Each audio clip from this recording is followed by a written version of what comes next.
한국 가요계의 전설들이 미국에 온다. 세시봉 LA 콘서트. 50년이 넘는 우정 속 추억의 이야기와 노래들. 한국 가요사의 큰별 조영남, 한국 통기타 문화의 개척자 윤형주, 그리고 세시봉의 막내 김세환까지. 3월 16일 LA에서 만나요. 뭐라고? LA에서 만나자고. 16일 LA에서 만나자고. 오케이. 따스한 추억을 만들어줄 세시봉의 미주 콘서트. 3월 16일 LA에서 만나요. 힘든 시기, 우리는 함께하면 이겨낼 수 있습니다. 라디오 서울이 함께하겠습니다. 강혜신의 오늘의 미국.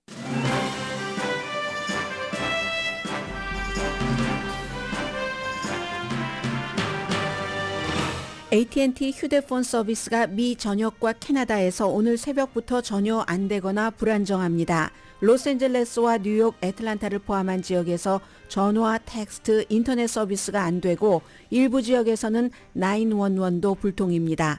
버라이존과 T모빌 등 다른 회사에도 전화가 안 된다는 보고가 있는데 이는 자사 네트워크 문제가 아니라고 밝혔습니다. 화재와 화상 위험으로 도시바 노트북 어댑터 1,550만 개가 리콜됩니다. 이미 화상을 입은 사람들이 있습니다.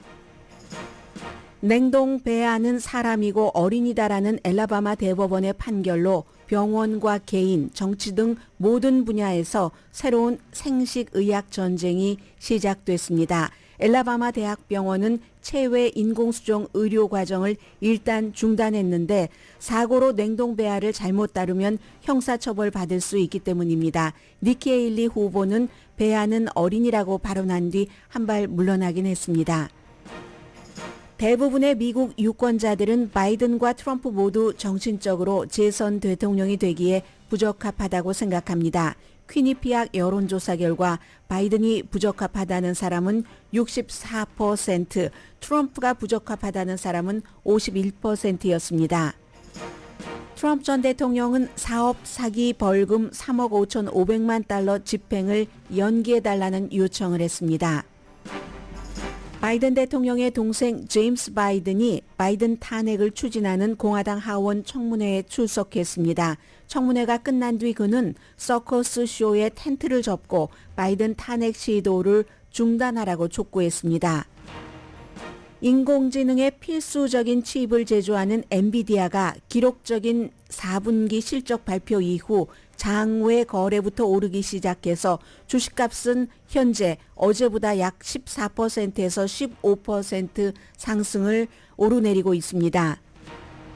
엔비디아 덕에 일본 니케이 지수는 잃어버린 10년을 흔들면서 신기록을 세웠습니다. 의문사한 알렉세이 나발리 어머니가 시신이 된 아들을 만났습니다. 그러나 러시아 당국으로부터 협박받고 있다고 말합니다. 클렘린이 조 바이든 대통령을 헐리우드 카우보이처럼 행동한다고 비난했습니다. 바이든 대통령이 어제 로스앤젤레스에서 푸틴을 미친 S라고 비난했기 때문입니다. 여러분 안녕하십니까? 오늘의 미국 강혜신입니다. 저는 AT&T를 쓰지 않기 때문에 새벽에 일어나서 침대에 누운 채로 모든 뉴스를 휴대폰으로 점검을 해서 전혀 몰랐습니다.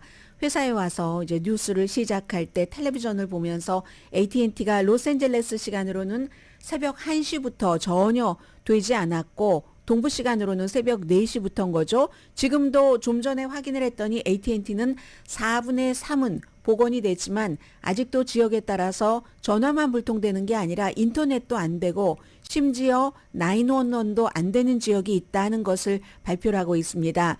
대부분은 이제 사람들이 많이 살고 있는 로스앤젤레스, 샌프란시스코, 뉴욕, 한국 분들 많이 살고 계시는 지역 거의라고 생각하시면 됩니다. 뭐 시애틀, 시카고, 애틀란타, 호노룰루도 마찬가지고요. 달라스, 휴스턴, 플로리다주의 올랜도, 템파 주로 이제 동부와 남부가 많은데 로스앤젤레스, 샌프란시스코처럼 서부 지역도 인구 밀집돼 있는 이런 지역에서 오늘 휴대폰으로서 많은 서비스 텍스트도 안 됐고요.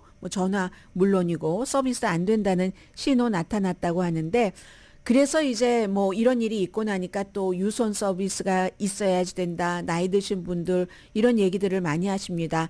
그리고 이제 뭐 소셜 미디어 같은 것을 하려고 해도 전화기가 안 되니까 전화기로는 할 수가 없고요.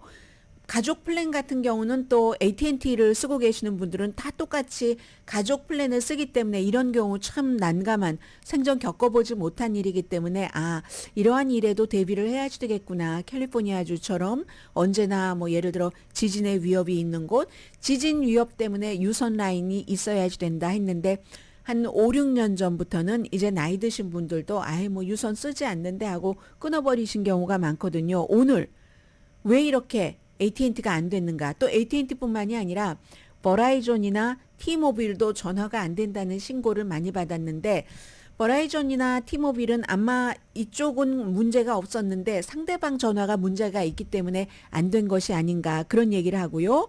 또 이제 크리켓 뭐 와이어리스라든가 US 셀룰라도 쓰시는 분들 많으시죠. 그런 분들 뭐 컨슈머 셀룰라라든가 이런 것도 많이 안 됐다고 합니다.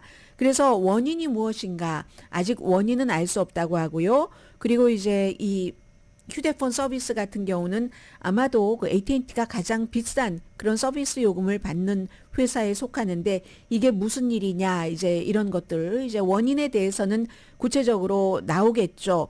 그래서 애틀란타 지역의 경우는 그 버라이존 그 손님들도 이번 주 들어서 두 번째나 안 됐다고 하거든요. 그러니까 뭔가 이제 인구가 밀집돼 있는 곳에 있다고 하고 하니까 어떤 타워가 일을 할 수 있는 그 역량의 한계가 온 것이 아닌가 여러 가지들을 지금 원인은 추정해 보고 있고요. 현재로는 아무튼 4분의 3 정도가 복원됐다고 하고 내 전화만 고장났나 이렇게 생각하지는 않으시길 바랍니다. 그리고 이제 이 같은 일에 어떠한 뭐 범죄가 개입됐다든가 이런 것도 없으니까 안심은 하시면서 일단 전화가 되면 다행인 거고 안 돼도 아마 복구를 서두른다고 하니까 오늘 오전이 지나가기 전에는 대부분의 분들이 전화 뭐 불편 없이 사용하실 수 있지 않을까 이렇게 생각이 됩니다. 그리고 이제 이것은 어제부터 굉장히 이슈가 되고 오늘 이제 거기에 레이티스트 실제적인 일들이 얹혀지는 겁니다. 엘라바마주 대법원이 우리가 이제 2022년도에 연방 대법원에서 그 로앤웨이드 낙태에 대해서 주 정부가 알아서 하세요 하고 판결을 내리니까 엘라바마주도 지금 거의 모든 그 낙태를 법적으로 금지한 주거든요. 그런데 이게 항상 그렇습니다. 거기서 끝나는 게 아니라 이제는 엘라바마주의 대법원은 냉동한 배아도 사람이거나 어린이다, 차일드다 이렇게 판결을 했습니다. 판결을 하기까지는 뭐 고소가 있었으니까 판결을 한 거고요.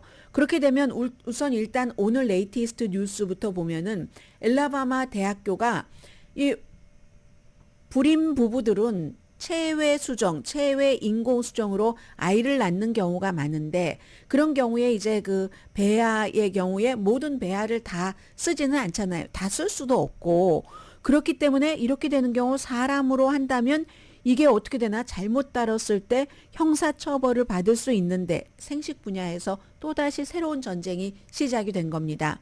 더군다나 이 문제는 낙태, 뭐 정치적인 대선과도 연관이 되고요. 당장 엘라바마 대학교가 체외 수정 의료를 중단을 했습니다. 뭐 난자 채취는 하는데 이게 이제 난자가 자궁에 이식되기 전에 정자와 수정되는 체외 수정 단계는 일단은 중단한다.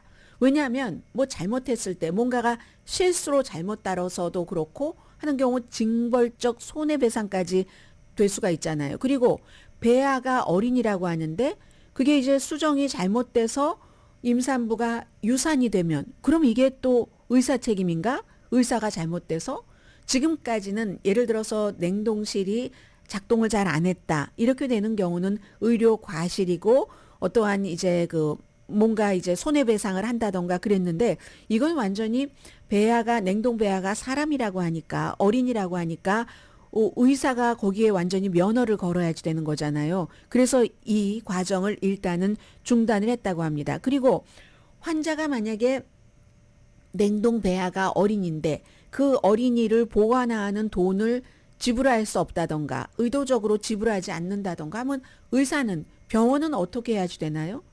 아이라는데 사람이라는데 그 사람을 방치하면 미국에서 어린이를 방치한 법이 처벌이 얼마나 심각합니까? 그래서 이제 이런 점 때문에 일단 엘라바마 대학병원은 이 같은 것을 체외 수정을 중단을 했고요. 이 불임 치료에는 굉장히 부정적인 그 역할이 영향을 미칠 것이다라고 얘기하는 사람들이 있고, 뭐 낙태와 관련된 것은 물론이고요. 그에 비해서 아주 가장 작은 배아라도 법적으로 보호받을 자격이 있다, 인간으로서. 이렇게 얘기를 하면서 이번 그 법원의 판결을 지지하는 사람도 있습니다. 이게 이제 미국이니까 가능한 일인데 어떻게 여기까지 주의 대법원까지 가게 됐는가? 이게 2020년도에 한 커플이 고소를 했답니다. 그 불임 그 클리닉이 배아를 파손했다 해서 이게 그런데 의료팀의 과실도 아니고요. 한 환자가 배아가 보관된 장소를 이제 뭐 좀 배회하다가 서성이다가 뭐 그 배아를 만지고 어떻게 해서 그랬는지 모르겠습니다만 실수로 떨어뜨렸답니다. 그 결과 이 커플의 배아가 파괴됐죠. 그래서 이 부부가 엘라바마주의 미성년자가 이게 법을 위반해서 사망했을 경우 거기에 따라서 이 생식의학센터라고 이름이 붙여져 있습니다. 그곳과 아동의료협회를 상대로 소송을 했습니다. 소송을 해서 하급법원은 배아는 사람이나 어린이가 아니다. 그러므로 소송이 진행될 수 없다는 판결을 내렸어요. 그러니까 이제 이걸 또 항소를 한 거죠. 해서 결국은 엘라바마 대법원이 어린이다. 태어나지 않은 어린이. 그 어린이가 어디에 있었던, 뭐 병원, 클리닉에 있었던, 뭐 냉동 보관돼 있건, 엄마 배 안에 있던, 어디에 있던 그 지점은, 플레이스는 상관이 없이 배아는 어린이다. 냉동 배아도 어린이다라고 얘기를 했는데, 이게 이제 대법원장이, 그 팀 파커라는 대법원장이 원래도 판결문을 쓸 때 성경을 굉장히 많이 인용을 하신답니다. 이분이 뭐라고 얘기를 했냐면, 아이들에게 해를 끼치지 않고 하나님이 대로 진로하시지 않는 방식으로 방법을 결정하는 것이 우리 법원에 달려 있다. 이렇게 전제를 딱 깔고 나서 태어나기 전이라도 그 모든 그 배아는 인간이고 모든 인간은 신의 형상이다. 하나님의 영광이 사라지지 않고는 그 생명이 파괴돼서는 안 된다. 생명이라는 얘기입니다. 이렇게 했습니다. 그러면 이제 이걸 의학적으로 보면은요, 불임 환자들에게는 어떤 영향을 줄 것인가, 뭐 체외 수정을 금지하거나 제한한다는 얘기는 하지 않았습니다. 그렇지만 굉장히 혼란스럽죠. 앞서 말씀드린 그런 것들 때문에 의료진이 이거 잘못하다가 내가 이거 다 뭐 손해배상뿐만이 아니라 형사 책임을 지는 거네. 어린이의 생명에 관한 것이니까. 그래서 이제 병원은 지금 엘라바마 대학병원도 당장 그 병원이 우리가 어떻게 이 배아를 의료용 목적으로 의료용 그 목표가 있으니까 사용을 하고 보관을 어떻게 해야지 되지? 뭐 어떻게 해야지 될지 모르니까 일단 스탑을 했다는 겁니다. 배아에게 법적으로 인격을 부여하면 그러면 이제 불임 가족에게는 너무나 재앙적인 결과가 된다. 이제 이런 얘기를 하는 사람들이 있고요. 낙태와는 어떻게 연결이 되는가? 연방 대법원에 이게 2022년도 낙태 금지 쪽으로 문을 열어줬기 때문에 이제 이런 일들이 생기는 건데, 엘라바마주처럼 보수적인 주에서 생긴 거잖아요. 그 이후에 민주당 성향의 곳은 더 낙태에 대해서 막 관대해서 다른 주에서 낙태가 불가능하면 저희 주로 오세요. 저희가 비용까지 댈게요. 이렇게 어떤 사람들이 보면 불필요하다 할 정도의 입장이고, 보수적인 주는 엘라바마주처럼 거의 모든, 뭐 제가 거의라고 말씀드렸지만 대부분의 매체에서는 모든 낙태를 금지한다라고 얘기를 하고 있거든요. 그렇게 하는 쪽으로 완전히 갈라지고 있는 거고, 그리고 나서 이렇게 될 때 다른 주들은 그럼 어떻게 하는가? 다른 주들도 냉동 배아도 어린이라고 사람이라고 인격을 부여를 하는가? 있을 수 있겠죠. 미국은 항상 한쪽에서 뭔가를 하면은 다른 주에서 그 같은 것을 복제하기 때문에 아마 플로리다 주에서 제일 먼저 이걸 생각할지 모르겠죠. 백악관은 혼돈스럽다. 뭐 이 정도의 커멘트는 내놨는데, 낙태 금지를 반대하는 사람들은 굉장히 좋아하죠. 어떤 상황에서도 어떤 순간에서도 모든 생명은 가치가 있다. 수정되는 순간부터. 이거는 아무튼 애매하긴 해요. 그 시점이 냉동 배아는 질병통제국에 따르면 2021년도 체외 수정, 인공 수정으로 태어난 아기가 9만 7천 명 정도, 약 조금 넘습니다. 그러면 전체 태어난 아이의 2% 정도는 되거든요. 그리고 2020년을 기준으로 할 때 미국 전국에 최소 60만 개의 배아가 보관되어 있습니다. 잘 살피다가 의료진이 판단을 해서 이 배아 이렇게 이제 그 다음 단계로 가니까요. 그래서 뭐 이건 질병통제국이 추산한 것이고 다른 추산에 따르면 뭐 냉동 배아가 최대 한 100만 개 정도 있다. 이렇게도 볼 수가 있습니다. 미국 정치에 그럼 어떤 영향을 미칠까요? 연방 대법원에서 판결하기 전에는 한 22주일, 23주에서 경우에 따라서는 25주일까지도 이 낙태가 가능했는데 지금은 뭐 6주일만 돼도 안 된다. 그것보다도 더 모든 것을 다 막는 이런 주들도 생겼고 니키 헤일리는 일단은 나는 엘라바마의 그 대법원의 판결을 지지한다. 배아는 내게 악이다 라고 얘기를 했어요. 그러면서 또 나중에는 오늘 아침에는 내가 뭐 엘라바마의 그 판결을 완전하게 뭐 100% 지지하는 것은 아니다. 애매모호하게 얘기를 하고는 있고요. 아무튼 트럼프 전 대통령은 지금 공개적으로 얘기하고 있진 않지만 그 임신 16주일 이후에는 낙태를 금지하는 그런 것을 지금 전문가들과 여러 가지를 만들고 있다고 하거든요. 얼마 전에 가장 최근의 선거에서 인기 있는 버지니아주의 주지사가 임신 15주일 이후의 낙태를 아주 앞세웠다가 공화당이 뭐 참패를 하고 말았잖아요. 이 트럼프 전 대통령은 그것보다 한 주일 더 늘어난 임신 16주일 이후의 낙태는 금지하는 이런 것으로 해서요.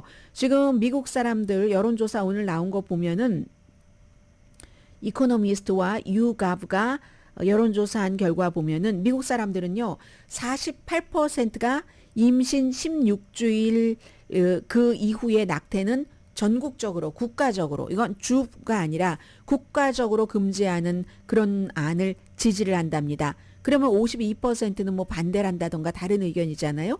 그 가운데서도 27%는 16주일 정도 되면 강하게 반대 지지를 하고 36%는 그런 낙태 금지에 반대를 한다. 16%는 잘 모르겠다. 8%는 낙태는 어떤 경우에도 안 된다라는 생각을 갖고 있습니다. 그리고 미국 사람들 대부분은 물론 이제 20주일 넘어서 하는 낙태도 있지만 대부분의 낙태는 한 12주일 뭐 이 안에 그러나 6주일 정도는 그 임산부가 본인이 임신했는지도 잘 모르고 그러는 경우도 있고 그리고 낙태의 뭐 반 이상은 낙태약으로 합니다. 아무튼 엘라바마주의 냉동 그 배아도 인간이다. 라는 이 판결이 뭐 개인에게도 그렇지만 병원에도 그렇고 대선 그 가도에도 그렇고 굉장히 많은 것을 변화를 시킬 수 있기 때문에 이건 이제 미국만의 탑뉴스가 아니라 세계의 탑뉴스입니다. 태아의 인격이 있다 하는 판결이니까 탑뉴스 될 만하죠.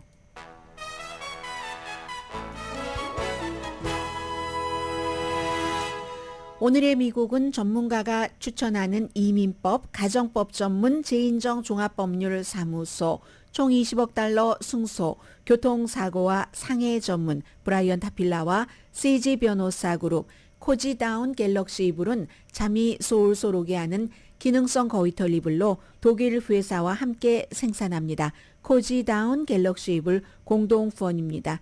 뭐 선거철이니까 잠시 뒤에 정치 뉴스 오늘은 좀 브리핑 정도의 강도로 전해드립니다.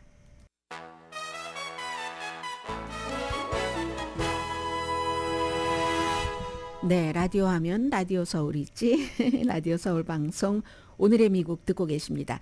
여론조사를 좀 말씀드리고요. 그리고 이제 그 바이든 대통령에 관해서 트럼프 전 대통령에 관해서 좀 전해드리겠습니다. 이 퀴니피악이라는 그 전국적인 그 여론조사 결과 뭐 특별히 이쪽도 아니고 저쪽도 아닌 그냥 평이한 여론조사 결과죠.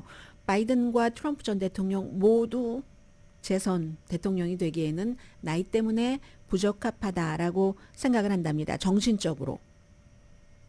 바이든이 그런데 부적합하다라고 생각하는 사람이 더 많습니다. 64%, 트럼프 51%인데 그럼 이게 참 애매해요.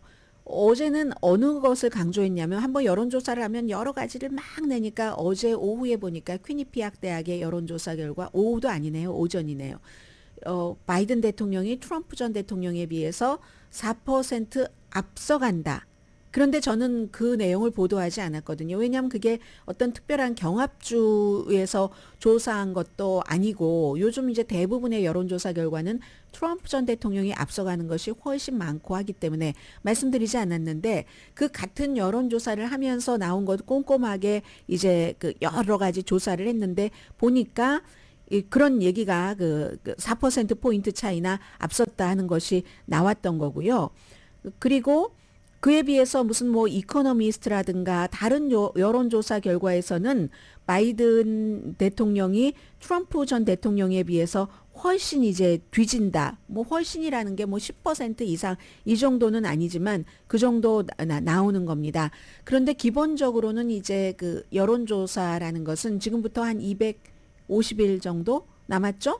그렇기 때문에 여론조사 결과도 바뀔 수도 있고 지금 벌써 이제 뒤에 트럼프 전 대통령에 관한 것, 바이든 대통령에 관한 내용을 말씀을 드리겠습니다만은 좀 그 상황 같은 것이 많이 변하고 있거든요. 예를 들어서 오늘 뭐 한국일보 일면을 보시면 여러분들 잘 아실 텐데 바이든 대통령은 약 15만 명이요? 이것보다 더 되지 않을까요? 뭐 어쨌든 그 정도의 학자금 대출자의 빚 뭐 12억 달러 정도로 지금 여러 차례 탕감해 왔잖아요. 그때마다 일일이 말씀드리지 않았습니다. 왜냐하면 본인은 다 알고 있기 때문에 그리고 모든 분께 일괄적으로 해당되는 게 아니거든요. 이번에도 뭐 예를 들어 10년 이상 계속 갚아왔다던가 아니면 뭐 학자금, 융자금 빚이 얼만큼 아래라든가 이런 기준이 있기 때문에 모든 것은 여러분들은 하나도 하지 않아도 되는데 다만 이메일로 자격이 있습니다 하는 것을 다 공지를 해줍니다. 물론 그런 이메일의 업데이트 같은 것은 필요하겠죠. 그래서 이제 지금까지 뭐 1380억 달러 정도 학자금 부채를 이게 총괄적으로 하려고 하다가 법원에서 딱 막혀서 못하고 나서는 대통령의 권한으로 할 수 있을 만큼 지금 하고 있는 거잖아요. 대통령이. 그래서 이제 이러한 기본적인 현직 대통령으로서 할 수 있는 일이 있는 겁니다. 경제적으로나 어떠한 것으로나. 그리고 이민에 대해서도 국경에 대해서도 점점 지금도 뭐 새로운 것을 발표를 했던데 더 강하게 하겠다. 물론 트럼프 전 대통령도 내가 대통령이 되면은 막 역사상 최고의 그 뭐 불법 이민자, 서류 미비자 추방을 할 거야라는 공약을 하고 있잖아요. 그런데 그에 비해서 바이든 대통령도 트럼프 전 대통령만큼은 아니지만 뭔가를 이민에 대해서 전보다는 다른 입장을 계속 보이고 있습니다. 그래서 이게 지금부터 11월까지 바뀔 만한 여지가 있는 거고요.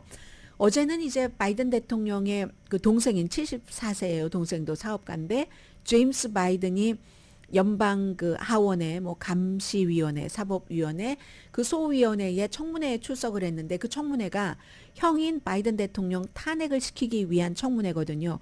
거기 나가서 나는 사업하면서 형과 아무런 연관을 한 것이 없고 그리고 마찬가지로 공화당이 두 가지를 바이든 탄핵에 앞세워서 내세웠는데 그 두 가지가 다 가짜이거나 사실이 아니었다는 것이 이미 증명이 돼버린 겁니다. 하나는 트럼프 전 대통령이 임명을 한 그 데이빗 와이스라는 특별검사가 발표를 한 거잖아요. 바이든과 헌터 바이든 아들이 2015년과 2016년 우크라이나의 브리스마라는 에너지 회사로부터 뇌물로 각각 500만 달러씩 1000만 달러를 받았다 하는 것이 받은 일도 없고 그리고 그 같은 정보 자체가 러시아에서 나왔고 이 같은 주장을 했던 연방수사국의 전 정보원이 러시아의 정보원들과 고위급 정보원들과 계속 지금도 만나고 있으면서 가짜 뉴스를 막 퍼뜨리고 있다. 이게 트럼프 전 대통령이 지명을 한 특별검사가 수사한 결과잖아요. 이러니까 이렇게 된 이걸 가지고 바이든 탄핵해야 된다는데 그게 무너져 버렸죠. 그리고 어제 이제 청문회에 출석을 한 바이든 대통령의 동생인 제임스 바이든과 바이든이 뭐 20몇만 달러가 은행에 왔다 갔다. 이거 봐라. 이것보다 더한 증거가 어디 있어 하는데 개인적으로 뭐 집을 사고 팔고 할 때 서로 무슨 뭐 돈이 필요할 때 이런 때 주고받는 돈이 있잖아요. 그런 것으로 증명이 됐습니다. 이 25만 달러는. 그리고 500만 달러는 있지도 않는 거고. 그리고 상식적으로 그 사람도 그래요. 정보를 줄 때 상식적으로 2015년, 2016년이면요. 바이든 부통령의 임기 말입니다. 임기 말이 되면은 2017년도에 선거에서 열심히 해서 그때부터 트럼프 시대였잖아요.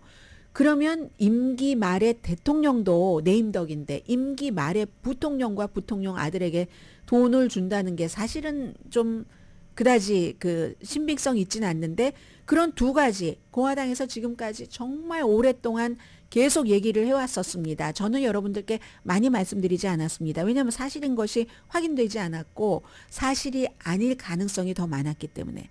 그럼 이 정도 되면은 트럼프 대통령을 지지하는 공화당의 정치인들이 바이든 대통령 탄핵을 가장 앞세웠던 이것보다 더 뚜렷한 증거가 어딨냐 했던 것이 다 날아갔어요. 이러면 탄핵을 좀 접는다던가 수구로 들어야지 되는데 절대로 그렇지 않습니다. 짐 조던, 프리덤 코커스 소속의 의원들 아직도 증거는 차고도 넘쳐 이렇게 얘기를 하거든요. 그동안은 이 두 가지만 있으면 돼. 이 두 가지가 가장 확실한 증거야 했는데 이게 날아가 버렸는데도 아직도 계속 그 탄핵은 지금 하겠다고 하는데 이거는 결코 공화당에게 좋을 것 같진 않아요. 어차피 탄핵될 것도 아니고 그런 것이 있고 그에 비해서 트럼프 전 대통령은 지금 뉴욕에서 형사재판은 시작되지도 않았습니다. 민사재판에서 사업 사기다 해서 본인 3억 5,500만 달러, 아들 두 사람 각각 400만 달러, 그리고 그 당시에 CFO 뭐 100만 달러 벌금 내고 그동안 쭉 안 물었었던 세금에 대해서 1억 달러 합쳐서 뭐 거의 5억 달러 되거든요. 이걸 이제 30일 안에 내야지 됩니다. 풀로 다 넣어놓고 항소는 하니까 넣어놓고 항소를 하거나 아니면 채권을 사야 되고 채권 사면 3,500만 달러가 또 날아가는 거예요. 그렇게 되니까 결국은 트럼프 전 대통령 측에서 선택한 것은 연기해달라. 이 벌금 내는 것을 벌금 내는 실행 기간을 연기를 해달라 하면서 얘기하는 게 규모가 너무 크다. 이렇게 큰 돈이다. 그리고 또 뭐 주소라든가 날짜라든가 절차상의 오류가 있다. 이걸 이제 또 법원에서 어떻게 판결을 할지는 모르겠습니다만은 법정 이자율이 9%잖아요. 그게 이제 30일 안에 안 내면 뭐 하루에 어제 말씀드린 대로 거의 9만 달러 정도잖아요. 이자만. 그렇게 되는 거고 검찰총장은 이 사업을 뉴욕에서 사기로 해서 막 돈을 엄청나게 막 거짓말 쳐서 자산을 부풀려서 융자를 아주 쉽게 받고 유리한 조건으로 그리고 세금은 안 내고 뭐 이랬어. 그걸 또 아주 스마트한 사업 방식이라고 많이 얘기를 했었죠. 트럼프 전 대통령이. 그런데 지금은 난 그런 일을 또 한 일이 없다는 거예요. 이거는 나를 위한 그 마녀 사냥이다라고 얘기를 하고 있는데 어쨌든 검찰총장은 자산을 압류할 준비까지 우린 다 됐다.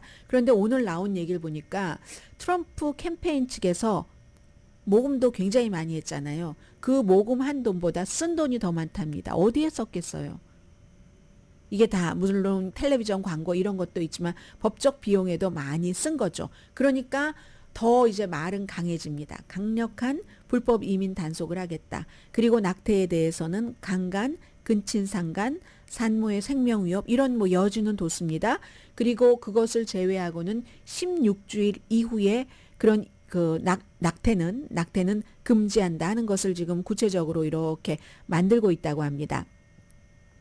이 이코노미스트와 YouGov가 2월 18일부터 20일까지 성인 1,562명을 대상으로 한 여론조사 결과에 따르면요. 23%는 트럼프 전 대통령이 되면은 낙태 권리는 사라질 거야. 이건 주를 얘기하는 게 아닙니다. 그 점을 이제 혼돈하시면 안 되고요. 지금처럼 저희 회사가 있는 캘리포니아주 같은 경우는 지금 뭐 연방 대법원에서는 주정부에서 알아서 해라 하는 거고 그러니까 뭐 한 20몇 개의 보수적인 주정부에서는 낙태 금지 쪽으로 가는 거고 캘리포니아주는 그렇지 않습니다. 그렇지 않지만 만약에 트럼프 전 대통령이 돼서 이렇게 전국적인 임신 16주일 이후에는 낙태가 안 돼라는 게 되면 이제 이건 모든 주에 해당이 되는 것이기 때문에 심각하게 또 받아들일 수밖에 없는 거죠.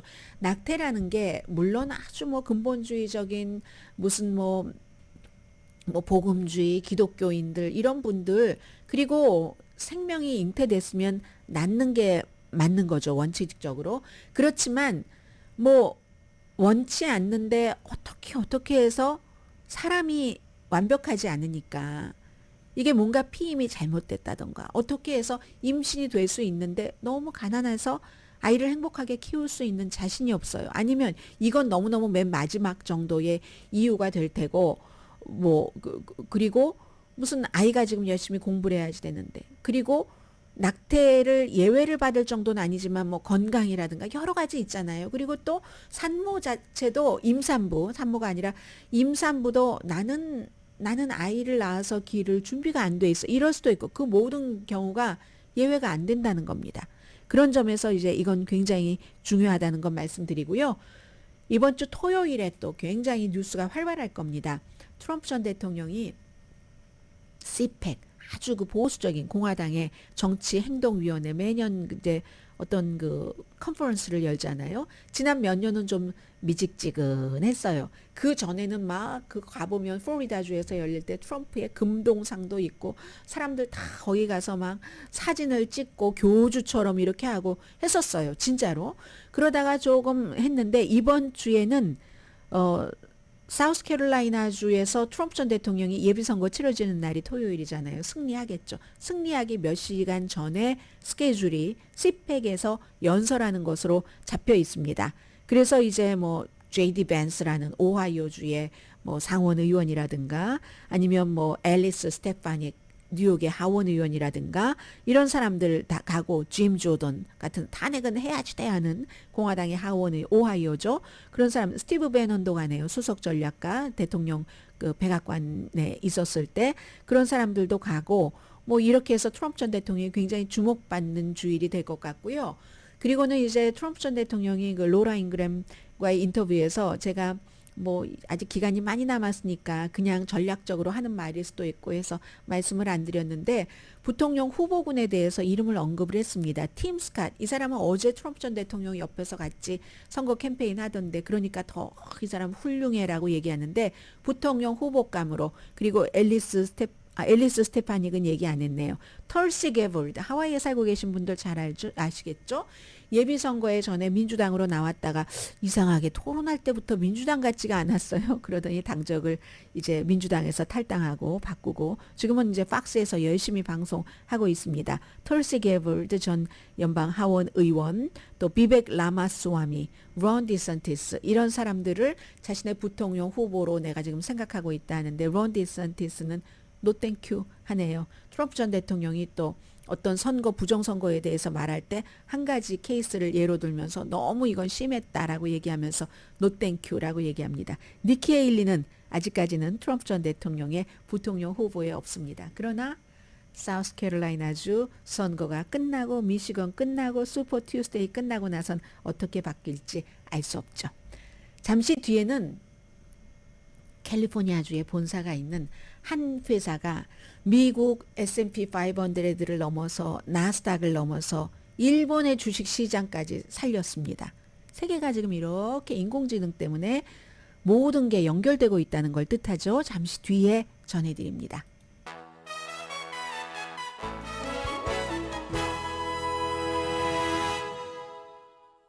오늘의 미국은 전문가가 추천하는 이민법, 가정법 전문 제인정 종합법률사무소, 총 20억 달러 승소, 교통사고와 상해 전문 브라이언 타필라와 CG 변호사 그룹, 코지다운 갤럭시 이불은 잠이 솔솔 오게 하는 기능성 거위털 이불로 독일 회사와 함께 생산합니다. 코지다운 갤럭시 이불 공동 후원입니다.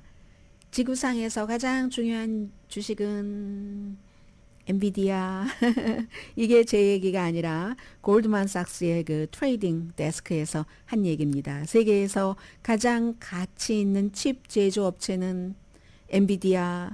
이 엔비디아라는 캘리포니아에 본사가 있고요.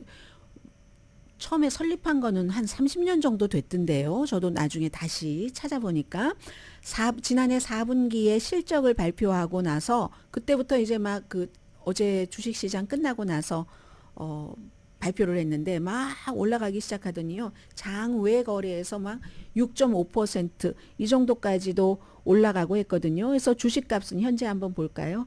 엔비디아의 현재 주식값이 어제보다 여전히 14.90%. 어제 제가 최저 11%에서 15% 내려갈 수도 있고 올라갈 수도 있다 하는 전문가들의 예상을 말씀드렸는데 전문가의 예상치 최고치까지 올라갔네요. 해서 주당 어제 막 680, 670대였던 것 같거든요. 지금 775달러 27센트.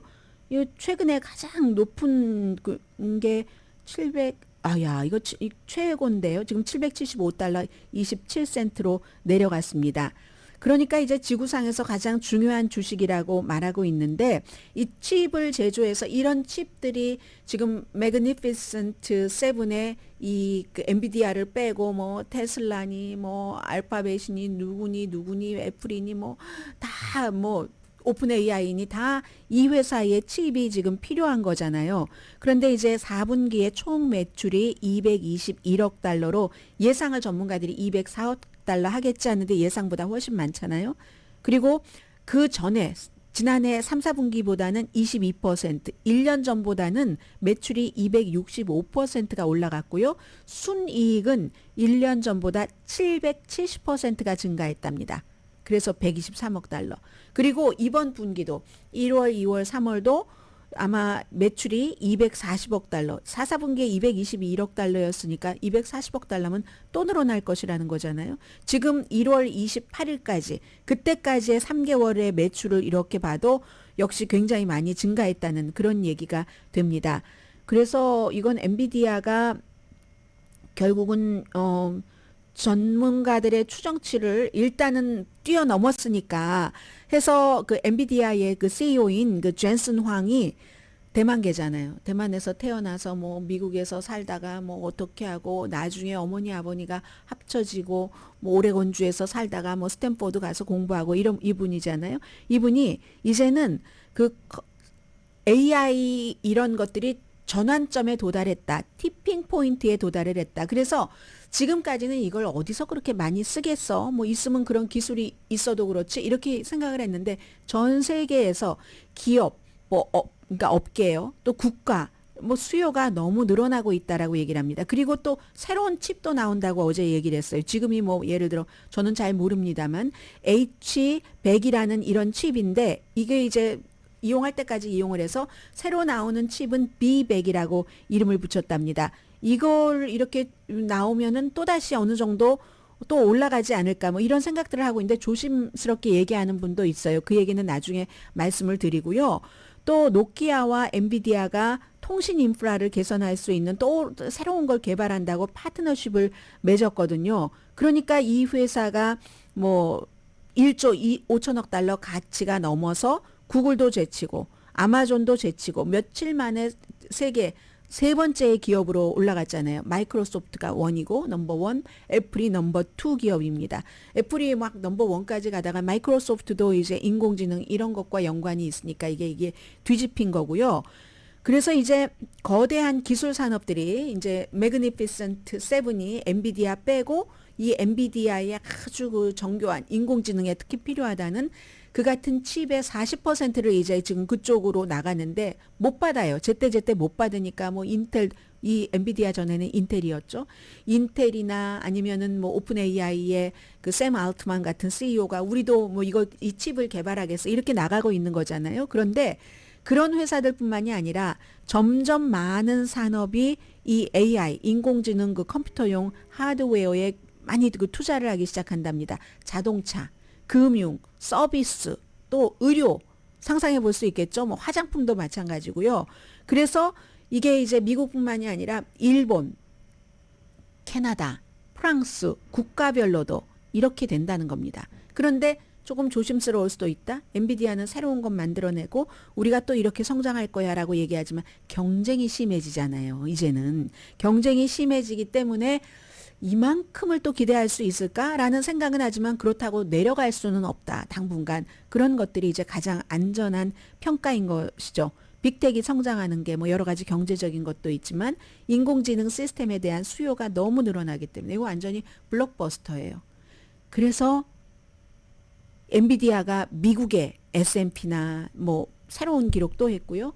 나스닥이나 이런 것만 하는 게 아니라 전 세계 주식시장 랠리였습니다. 어제 뭐 한국도 그랬고요.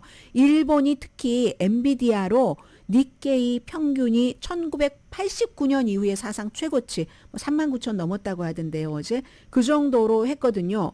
그러면 이 니케이가 뭐 39,098이네요. 89년 이후에 최고치를 넘어섰다는 건데 이거 일본은 왜 그러냐면 일본의 대형 반도체 장비 수출업체가 있잖아요. 뭔가를 만드는 반도체 제조 장비를 만드는 도쿄 일렉트론 그리고 엔비디아에 공급을 하는 칩 테스트 장비 제조 회사인 애드반테스트 이런 데가 지난 1년 동안 이 엔비디아와 마찬가지로 엔비디아만큼은 아니지만 2배 이상 주식값이 올랐습니다. 그래서 결론적으로 일본은 이 칩 제조하는 장비 뭐 이런 능력 또 미국과의 여러 좋은 관계가 있잖아요. 여기서도 중국은 다 제외시키고 일본은 미국과 관계가 좋으니까 쉽게 접근할 수가 있겠죠. 정치적으로나 아니면 그 기술적으로나. 그렇기 때문에 이제 이런 것들이 뚜렷한 차이죠. 중국과 미국의 관계에 비해서 일본과 미국의 관계가 좋은 게. 그렇지만 니케이가 이렇게 최고치를 경신했다 해서 그게 뭐 일본 경제가 그렇게 좋다 하는 거는 아니죠. 이건 이제 메인스트리트과 이 월스트리트, 니케이 스트리트이 다른다는 것은 이제 생각을 해야 되지만 어쨌든 한쪽으로 이렇게 좋다는 것. 한쪽으로 좋긴 좋은데 AI, 인공지능 때문에 폭발한 거기 때문에 일본 뭐 경제 전반적으로 뭐 좋다 이런 것은 또 아닙니다. 잠시 뒤에 알렉세이 나발리 속보 전합니다.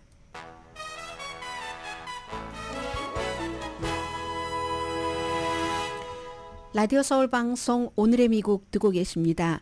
알렉세이 나발리의 어머니가 어제 저녁에 그 살레하르트 마을에서 원래 이제 2월 16일에 숨지고 그곳으로 갔잖아요. 토요일에 갔는데 현지 날짜로 수요일 저녁에야 아들의 시신을 봤답니다. 시신은 봤는데 그 시신을 어머니에게 돌려주진 않았습니다. 러시아 당국이 이 어머니가 원래 나발리의 그 유튜브가 있잖아요. 그 유튜브에 나와서 어머니가 이렇게 얘기를 하시는데 러시아 당국이 우리는 자연사다라고 주장을 하면서 모든 그 사망에 대한 법적인 기록, 의료 기록을 갖고 있다라고 얘기하고 어머니가 나를 협박했다라고 얘기를 하는데 비밀리에 그냥 조용히 매장을 해라. 모든 것을 다 지시를 한다는 거예요. 뭐 어디서 뭐 이렇게 그리고 거기에 동의하라고 위협을 했고 이제 사망 확인서에는 어머니가 서명을 하셨고요. 만약에 이렇게 우리가 하라는 그런 그 장례식 하라는 대로 하지 않으면은 아들의 시신에게 뭔가를 한다는 식으로 위협도 했고요. 그리고 시간은 당신들 편이 아니다. 시신은 부패하고 있다. 어머니에게. 이렇게 얘기를 했다는 겁니다. 급바이 하지 말고 뭐 사람들에게 뭐 등등이겠죠. 조용히 매장하라. 그러니까 어머니가 얘기하시는데 내가 특별 대우를 해달라는 게 아니라 그냥 법대로 하기를 원하는 거고 그 시신을 즉시 돌려주기를 원한다. 이렇게 얘기를 했습니다. 그랬더니 이제 나발리의 와이프 미망이는 다시 푸틴이 살인자다 뭐 이런 얘기를 했고요. 지금 이 알렉세이 나발리가 숨지기 전에 군인과 대화하는 뭐 이런 비디오 같은 것도 나오고 하는 것 같습니다. 그렇게 시베리아 유영지인데도 다 그 진실 같은 것이 조금씩 흘러나가는 그게 이제 인생사잖아요. 그리고 클렘린에서 바이든 대통령을 비난을 했는데 바이든 대통령 아직 로스앤젤레스에 있습니다. 오늘 오후에 떠나겠죠. 그런데 샌프란시스코에서 기금 모금하면서 짧게 연설을 했는데 그 연설 가운데서 뭐 기후변화 이런 걸 얘기하면서 우리는 푸틴 대통령과 같은 미친 S자로 시작되고 B로 끝나는 그런 사람들이 있고 세계에 뭐 많이 있고 항상 무슨 핵 분쟁 같은 것도 걱정을 해야지 된다. 이렇게 말할 때 미친 누구누구. 예전에 무슨 뭐 son of B 이런 얘기도 했고요. 뭐 살인자다라는 얘기도 했잖아요. 아무튼 뭐 미친 무슨 얘 누구 뭐 아니면 뭐 정말 뭐 이런 식으로 전범이라고 얘기한 적도 있습니다. 그랬더니 크렘린에서 헐리우드의 카우보이가 되고 싶은 모양인데 참 미국의 국경만 떨어뜨린다, 뭐 미국을 타락시킨다, 뭐 이런 얘기들을 아무튼 크렘린에서는 했고요. 이 바이든 대통령은 계속 그 푸틴을 얘기를 하는 겁니다. 나발리와 연결을 해서. 그리고 트럼프 전 대통령은 여기에 대해서는 전혀 얘기하지 않고, 또 카터가 아니라 누구죠? 터커 칼슨 같은 사람은 이집트 기자가 물어보면은 왜 푸틴에게 그렇게 잘하느냐 물어보면 모든 지도자들은 다 살해한다. 그런가요? 오늘의 미국은 전문가가 추천하는 이민법, 가정법 전문 재인정 종합법률사무소, 총 20억 달러 승소, 교통사고와 상해 전문 브라이언 타필라와 CG 변호사 그룹, 코지다운 갤럭시 이불은 잠이 솔솔 오게 하는 기능성 거위털 이불로 독일 회사와 함께 생산합니다. 코지다운 갤럭시 이불 공동 후원이었습니다. 10시에 브라보 마이 라이프 방송됩니다. AT&T요. 지금 이제 거의 이제 복원됐다고 하고 주식값 보니까 오늘 2.9%가 내려가서 주당 16달러 64센트에 거래되고 있습니다. 강혜신이었습니다.